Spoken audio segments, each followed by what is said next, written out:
Alright, be honest, how much did you miss that theme song, right?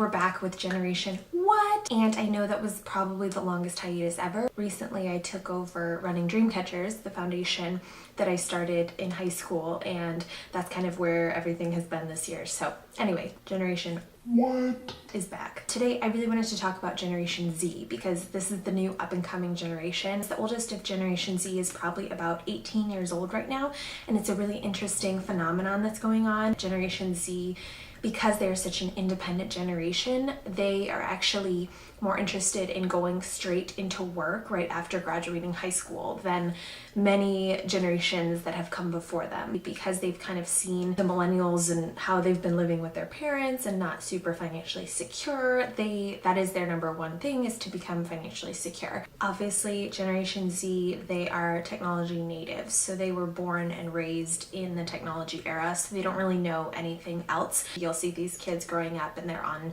their iPhones and everything at a super young age. So this can be a really great thing for your company because it can help you use them to kind of teach other generations how to best utilize technology and also just be on top of all the current trends in technology. Something that's super interesting about Generation Z, their preferred method of communication at work is face-to-face communication. It's also been really cool to see how Generation Z has kind of used their voice already. A lot of people were like, oh, this generation is going to be one that kind of, falls back into the crowd and doesn't really utilize their voice. But as apparent by all these protests and school violence, marches, this generation is really proving to be one that, realizes, hey, we have a voice, and if we use it, that we might be heard. Generation Z, really not about Facebook. Hardly any of them are on Facebook anymore. They rarely reply to emails. The best way to get in touch with them is usually through text, or, they really use Instagram and Snapchat as their preferred social medias. Guys, Generation Z is gonna be